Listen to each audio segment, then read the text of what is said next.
Ladies and gentlemen, welcome to episode 3 of Listings and Lullabies, a Girl Dad's Journey podcast with your host, Varun Varma. My name is Vikas Sandhi as a producer, and as you all can see today, we've got a third person here with us. Yes. So I'm going to switch it over to Varun because I can't do justice by introducing this next person. So Varun, you've got to do it. Yeah, absolutely. So, yes, like Vikas said, we do have somebody else with us. Episode 3, and we've got 3 people here on the podcast today. And, yes, this man right here, a lot of you may recognize, Ankur Varma, my brother, probably the first person aside from the parents that I ever met. And, yeah, he is my brother. I've got a row of brothers sitting here with me, but this is my direct brother. And he has been a big inspiration to the podcast. The start of this, as I mentioned in the first episode, seeing everything that you've been doing in Chicago, seeing everything that you've been doing with mental health awareness, shining light on that whole world, and really being a pioneer in that space to bring light to those issues that a lot of us have been going through and been unable to speak on. And now giving us that power and strength to do that, which, like I said, is a huge inspiration. That's got us to this moment. So yeah, obviously we grew up together. We know a lot about each other. Definitely had our ups and downs. The only person I can probably share all of our highs and lows with, right? That know and everything and things like that. So really appreciate you making the time to be in person. Yes. Even though I went to Dayton to pick you up and you flew into CVG, so that's how the day started. But that's life. So yes, why don't you share a little bit about you, what you do, what you're about, everyone that needs to know who you are, that we love about you so much. Share the story. Share a little bit about you. Yeah. What an intro. Yeah. Makes me feel really good. Need you to write my resumes from here on out. Yes. I'm honored. I'm so grateful that you asked me to be on this. It's been really cool. It's been just a couple weeks, but to see you actually make this happen. I think, Vikas, you said in one of the episodes, a lot of people think about this. I have thought about starting a podcast or starting something, and just haven't been able to cross that finish line. And so it's super cool that you guys are doing this. It's always an honor for me to watch you work and see how your creativity, all those juices, all that energy you have, how you make it flow out and bring it to the world. So I'm just really excited to be here. Yeah. And it's amazing to hear too that you feel inspired by the work that I'm doing because I think in my life, in my ups and downs, my personal ups and downs, it doesn't always feel like you're working towards something. And then when it's here, it feels kind of surreal. So this is a really cool, surreal, full circle moment. Yeah, that's awesome. Yeah, absolutely. And you're unsure when you take leaps like this, right? Yeah. You're not sure if you're going to get one viewer, one listener, but the little things of hearing the words that I had to say or hearing from other people. You were recently just awarded a big recognition piece in Philadelphia, a part of that association that you're a part of. So share a little bit about that, because we were all definitely excited to hear that about you, especially in the short time that you've been doing Brown Man Therapy and what you've been associating yourselves with. Yeah, so I appreciate that. So Brown Man Therapy I started about 2-3 years ago, really just kind of on like a tailwind of motivation. Yeah. I'm not big into social media, and I talked with my wife, and she was kind of pushing me to be more outward facing with the work that I do in mental health. And as a therapist, I'm used to being in a room with somebody and talking about deep stuff and keeping people's secrets. So to go outward was really difficult. But, I also noticed over the pandemic, especially a lot more men were coming to therapy.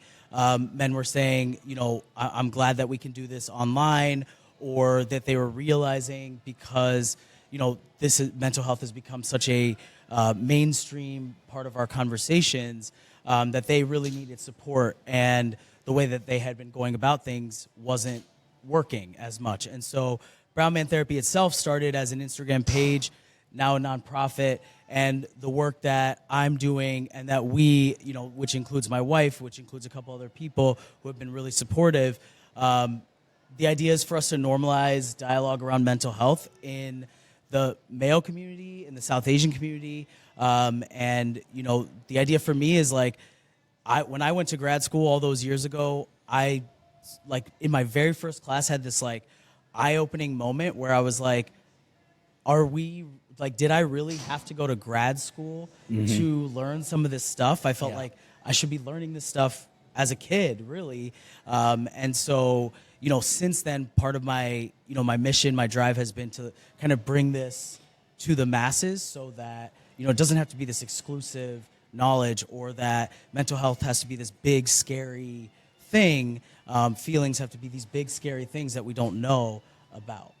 Yeah, that's amazing. And you and I, during our probably low points of our brotherhood relationship, and yes, if any of you out there have a sibling, you know that there are highs and lows, and as you mature, as you grow, as you have a lot of self-reflection of how big of an idiot you were or are being, you realize maybe that same day or maybe years down the road that a sibling is a blessing, right? It's the best person you can have, that no matter how many friends or people come in and out of your life, some that stay or some that go, you will always have that sibling, wherever they are, whoever they're with or whatnot, that you can always pick up the phone and reach out and say, this is what I'm going through. And the reason I bring that up is because during our lows, I always thought that you and I were just on separate paths. You were the book smart guy, I was the street smart guy, and you never got me, and we never got me. Not to say you're not street smart.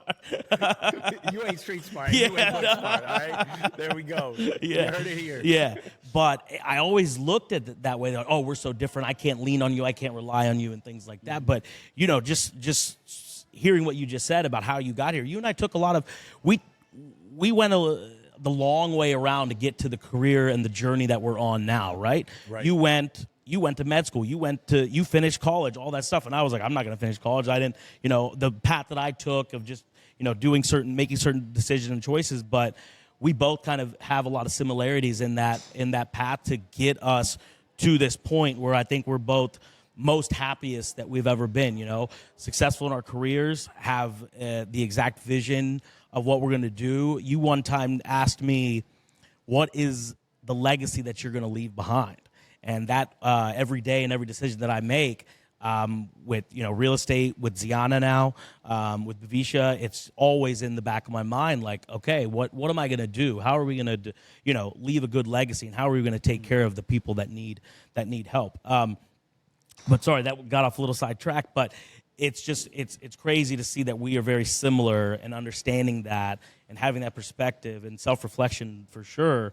But yeah, kudos to you on everything that you've done. And, the path that we've gone on has been crazy, sons of parents that came here with almost nothing, had to start their own business. And, we went through the lows, we went through the highs, and we got here working at the store, hitting Sam's Club. Shout out to everyone that worked at a store, at their parents' business, growing up, hotels, pony kegs, convenience stores. And I don't actually remember asking you that question. So that's amazing. Yeah. And I don't know if you remember, but one time we had a conversation where we were like counting how many jobs we had, and we're in our now mid to late 30s, and that was maybe early 30s. And at that time, I think between us, we had at least 25 to 30 jobs throughout our teen years and our 20s.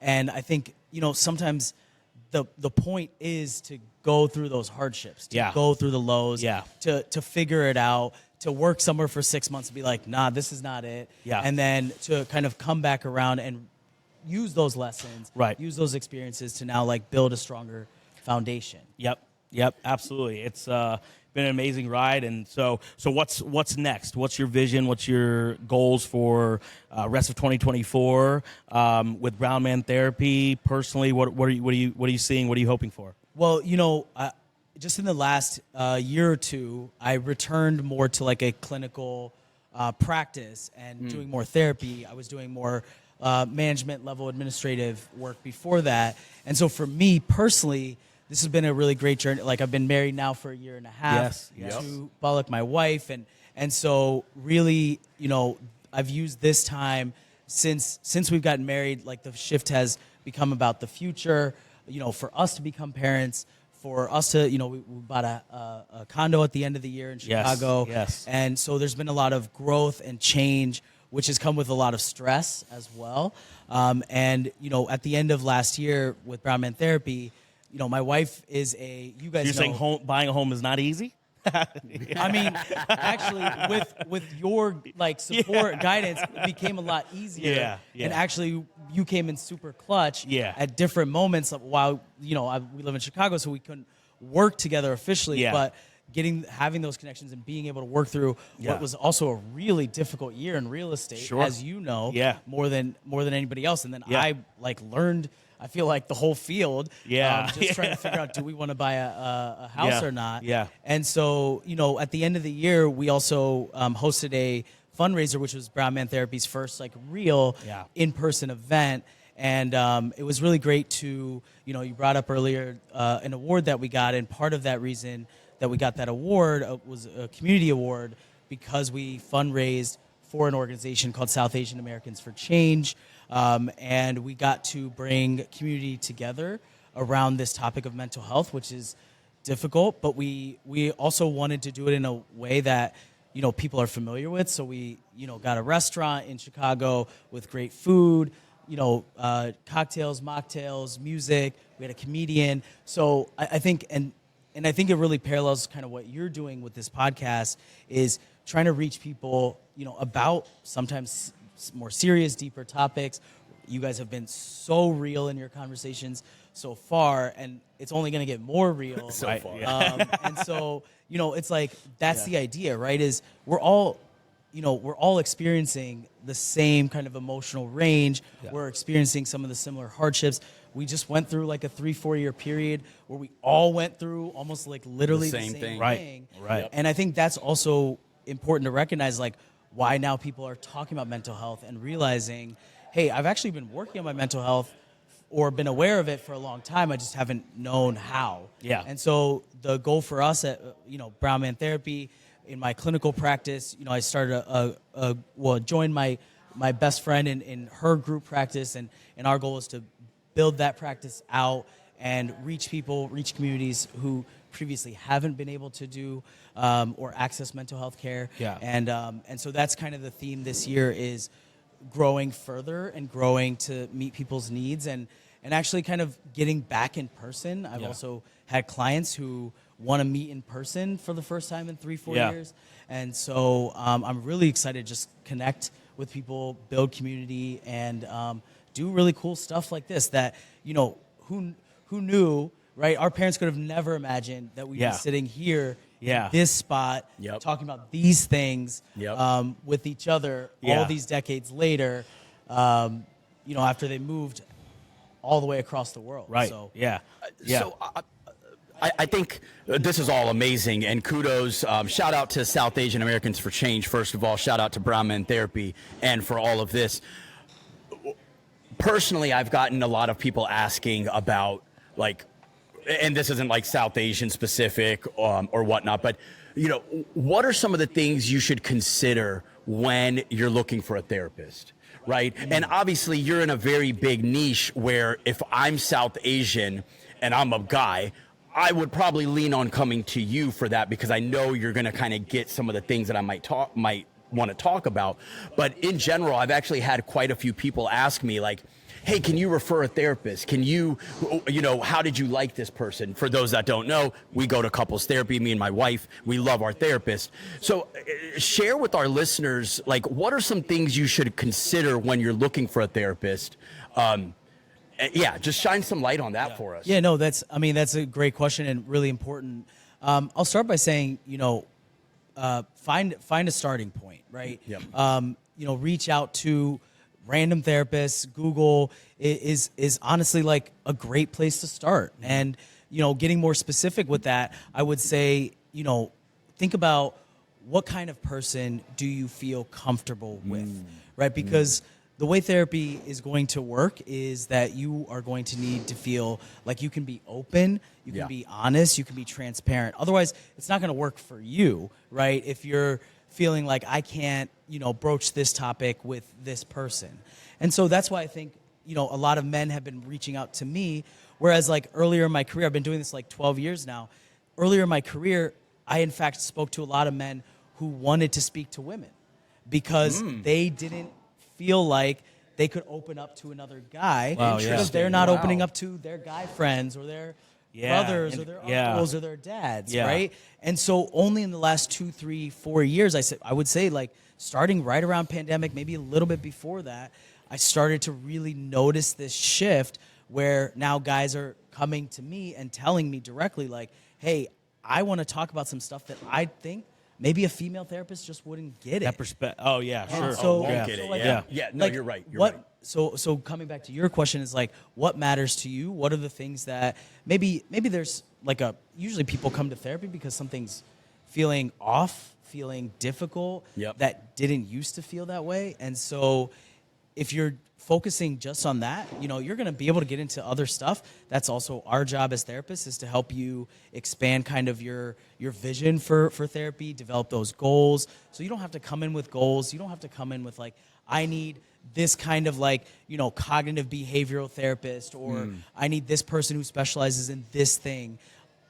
Focus first more on like, what kind of person feels more comfortable to you? What kind of person maybe will get the issues, the things that you want to talk about, and then start to reach out. Because I think one conversation that I have with other clinicians in the field is that it's still not easy to find a therapist maybe who's a good match for you, or a therapist who's got availability. You got to navigate insurance and prices and stuff. It's getting a little bit easier on the insurance side of things, but just get started. That's my number one recommendation, is start reading people's bios, start Googling people, start asking, if you feel comfortable with 1 or 2 people, ask them, right? Like if you're like, hey, Vikas, I know you started therapy recently. What's your experience been like? I think in general, most people who have started therapy are going to be somewhat open to even sharing something about their experience. And so really it's like, get the conversation started, because a lot of times we sit up here in our head and like, talk ourselves out of it, or and then we psych ourselves out, or we get anxious, and that's natural. But that's why I say, like, get on the phone, reach out to me, DM me on Brown Man Therapy. You don't have to be brown, you don't have to be a man, you don't have to be anything specific to the work I do. I'm always happy to like point you in the right direction. And when I started therapy, thankfully I had you to give me that guidance, because that's always been in the back of my head too. It's like, there's a lot of things going on up here. I do want to talk about it and things like that, but you just don't know where to start. And I think that's great that you're sharing that to, just alleviate some of the fears and pain behind just getting started, just doing it essentially. So that's helpful, And go ahead. I'll just add really quick. It's still hard for me as a person, as a man, to talk about certain things, to share certain things, right? To recognize my emotions. Like, that's some hard shit. It is. Yeah, you could say it on That's some hard stuff. Just click the explicit button when they tell us. Not for kids. Well, I wanted to go back, I think, first of all, to admit like that you've gone to therapy, right? It's very important. And I'm going to tell you guys all this because these are my little brothers. Like, to hear Varun specifically say that he went to therapy and it helped him, I'm going to come out and tell you all that if that man right there can do it and he can share his vulnerability, for anyone that is on the fence, anyone out there that thinks, no, I'm like this, or a burly guy, I don't know why I'm making that accent or whatnot or that tone, but listen, therapy helps. It helps a ton, and it can get you to where you're going to. And so there are a lot of men out there, women out there that might be where you were many years ago, right? And now you're on a podcast sharing it. So I just want to take a moment and just appreciate the fact that let's celebrate that. That Yeah. is a big celebration, Absolutely, yeah. right? Yeah. And now you're sharing it. Great words, yeah. You're going to go lead a beautiful life with your family. Zyanna is going to see that my dad is vulnerable and open. And so I'm just watching you all, and I just think it's beautiful. I could cry because I just think it's so beautiful that we're able to talk about these things openly now, right? Yeah. And I think sometimes we maybe not blame it on our culture or whatnot, but our culture is, and all cultures, I think, just the way you're raised and things like that, or whether gender or culture or upbringing, it's just been a negative connotation, I guess, right? But I mean, in this world, I'm so thankful that in this world with these platforms and things like that, you can share that, you can be vulnerable, and it is what it is. And I think that's a kudos to our relationship, our parents' upbringing, just to, even in our journey of career paths and finding our wives and things like that, it took a while, but we figured it out. We found it, and it's all worth it at the end, right? It all made it worth it, and we're still learning.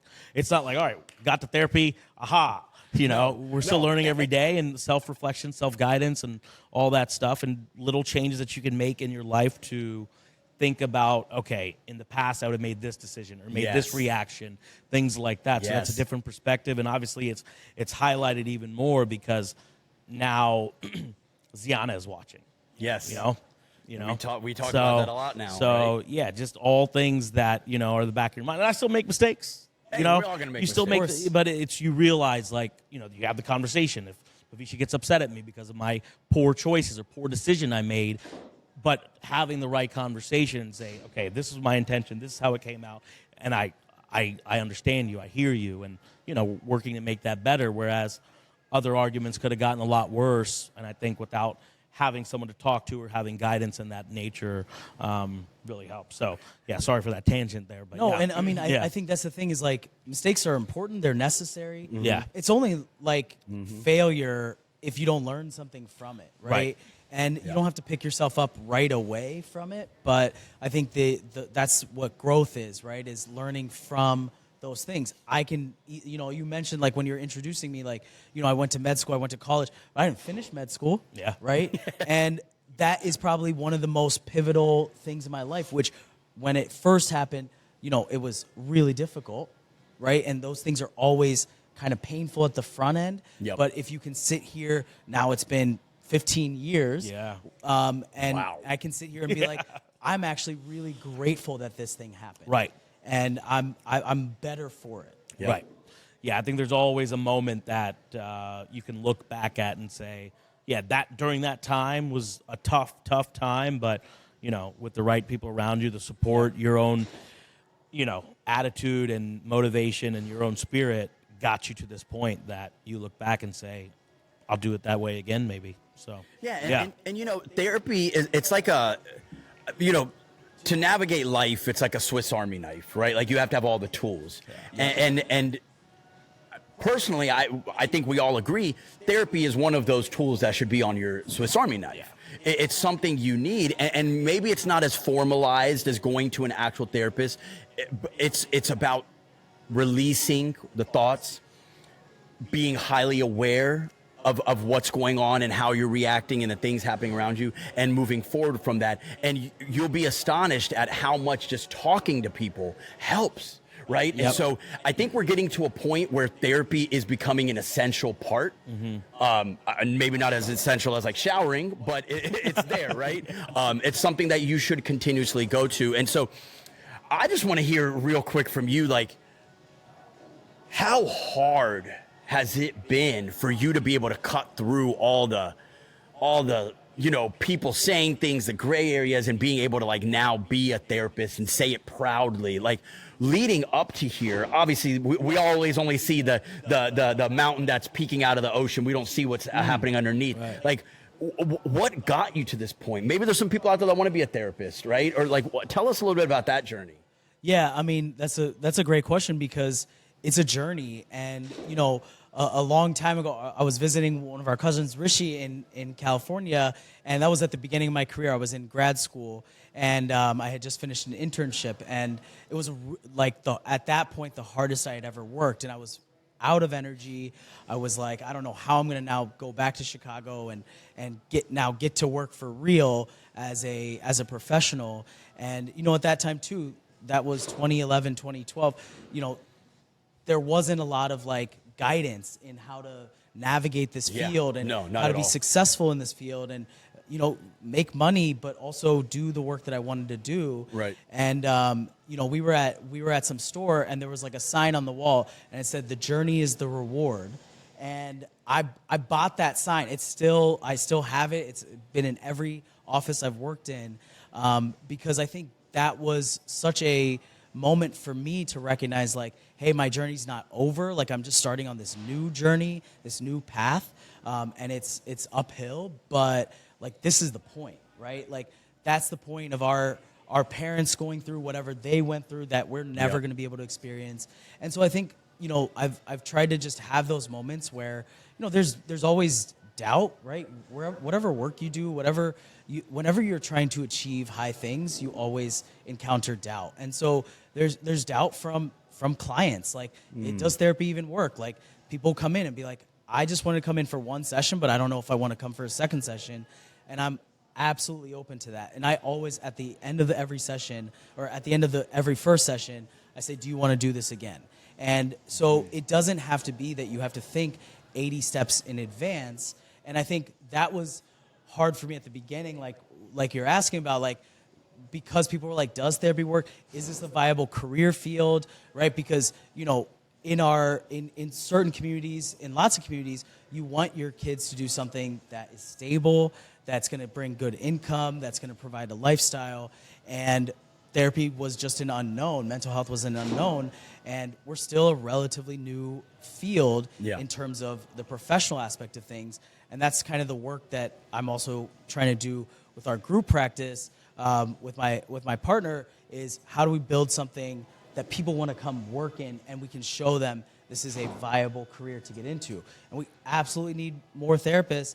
And one thing for me that helped me realize that I could do this is that like hard stuff, those like hard conversations. And I had to go work as a car salesman. That's probably that. That shout out. I will say again, one of those experiences that I talked with our dad about it, and I'm like, am I really, like, I was trying to figure out what I was gonna do, and I talked to my dad, and I'm like, am I really about to go like interview to be a car salesperson? And he's like, what's the worst that could happen? Like, you could tell them no, right? Or you could go learn something about yourself. And I went and I did that for like a year and a half, and I would not be a therapist without that, because that got me out of my out of my box. It got me talking to people, connecting with people. Something that, like, when I see you work, when I'm like in the car with you, you're on a phone call, like, I always admired about you and you as well, like how outgoing and energetic you guys are. And I was never that way, like not outward facing. And so I started to like pay attention to these things and realize, oh, I can actually connect with people really quickly. And, real estate, sales, these are things that you have to be able to connect with people on multiple levels really quickly. And I think once I started to gain confidence and go through those things, and then start to see the mountain peeking out over the water, which I think is a great image here, that's when I started to realize, like, okay, this is legit. Yeah, no, that's awesome. So if anyone wants to learn more about you or even is interested in your services, how can they find you? So easiest way is to find me, Brown Man Therapy on Instagram, and from there I can connect with you in other ways. And like I said before, you don't have to be brown, you don't have to be a man, you have to be therapy curious. You have to be human. You have to be human, honestly. Happy to have conversations with anybody and everybody. No, that's awesome. Fantastic. That's awesome. Yeah. Anything else you want to hit with Ankur on the therapy side? That's been great insight, because we weren't sure where this conversation was going to go. We just knew we wanted to have a guest, and I think both of us kind of right away realized the first guest we wanted to have on was kind of an inspiration to all of this. And, we were going to talk a lot about, when we were driving here from the airport, about what this was going to look like, but we went to two separate airports. And and one more thing I'll touch upon on the therapy and mental health side is so when Varun started this podcast, when the vision came, it was about, highlighting mental health and talking about things that we all go through so that maybe more people are open to talk about it. And for some reason, I don't know why, we're in episode 3 and we're going to bring up the Kelsey brothers again. But there was an article that came out, and the article talked about whatever model the Kelsey brothers family did to raise them was amazing, because both of them are very vulnerable. And I think kudos to both of you. You guys are siblings just like the Kelsey brothers in Ohio. And you all both may have started differently, and now you both are being vulnerable. And so I think we're starting to see more and more of this. And hopefully this will now translate to other people that we know in our own communities doing it more. Right. It's, and there's a lot more resources available. I think that's beautiful. But yeah, I don't know how the Kelsey brothers came up again, but I did have to hit that, like, we're starting to see a shift in things here, right? Yeah. And so be open, be vulnerable, following these awesome, amazing men's footsteps, human footsteps, and whatnot. But beyond the mental health, the therapy side, I mean, there's a lot more going on in this world. I think half of our listeners love to hear about Zyanna. I know you all are going to go see her after this, and I'm jealous of you because you get to go see her. Hopefully she doesn't cry when she sees you, but no, all good there.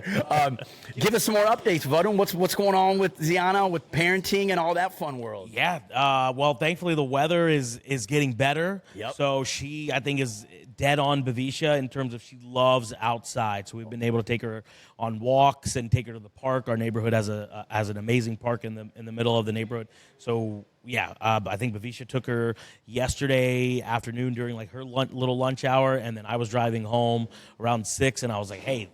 And also daylight savings time. I was like, wow, we actually have an extra hour.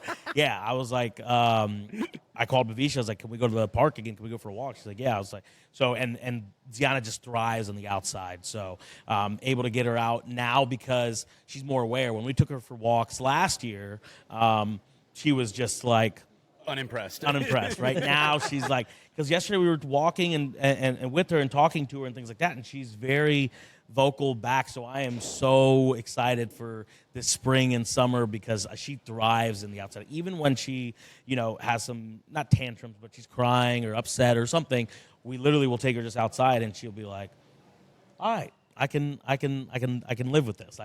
I'm an outdoor person. So I'm excited to see that part of Bavisha come out in her. So that's awesome. Yeah, that's what we've been seeing lately with her, and I'm pumped for the spring and summer. And of course, my birthday's around the corner. Hers is around the corner. So it's birthday season. Birthday season is upon us. So she's going to be able to meet her dad as a birthday degenerate. Oh boy, here we go. And then she'll have her first birthday in a month and a half or so.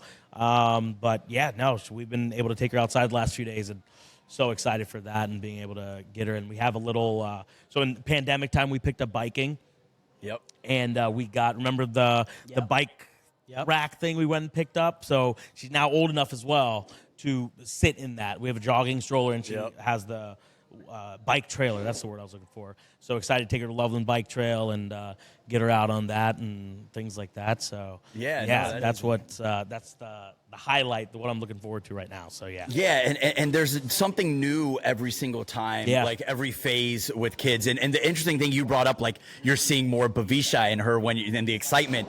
It's so crazy how DNA and characteristics work, because as they grow, you will notice that there is one thing that is completely like, one parent, and then there's something else that is completely like another parent. And whether it's food tastes or habits or interests or whatever it is, and it's crazy. You're like, wow, she literally took that directly from me, or, oh my God, she went on you like that. So that's so crazy. True, because it excites me because I don't see, like, on a day, regular day, like I did the other day and called Bavisha and said, hey, let's go. I was never the person leading that. It was always Bavisha, hey, do you want to go for a walk? And I would just go, okay, I'll go for a walk because she wants me to go and things like that. Now I'm like, heck yeah, let's go, because she had sent me a video from earlier in the day seeing her at the park, and I was like, I want to experience that. Like, I was working. Bavisha had some time to spend time with her during the day, but I still want to experience that. So I called Bavisha and said, okay, hey, if she's still ready, if we can still fit it in, let's go. I'll change and let's go. So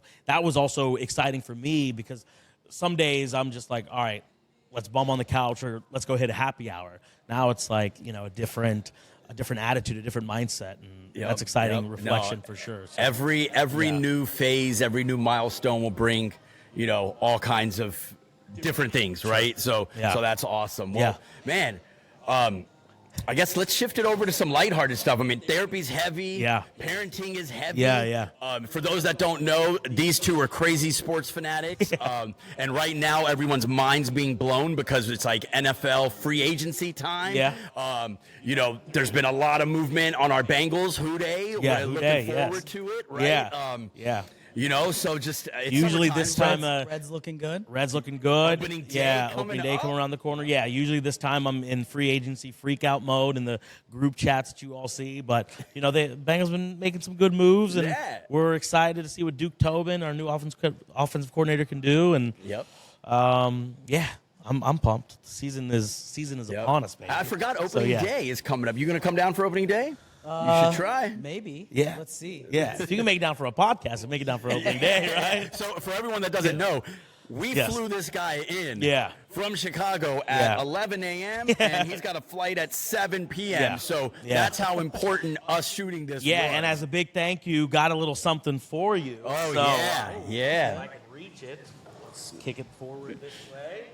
A little homage to...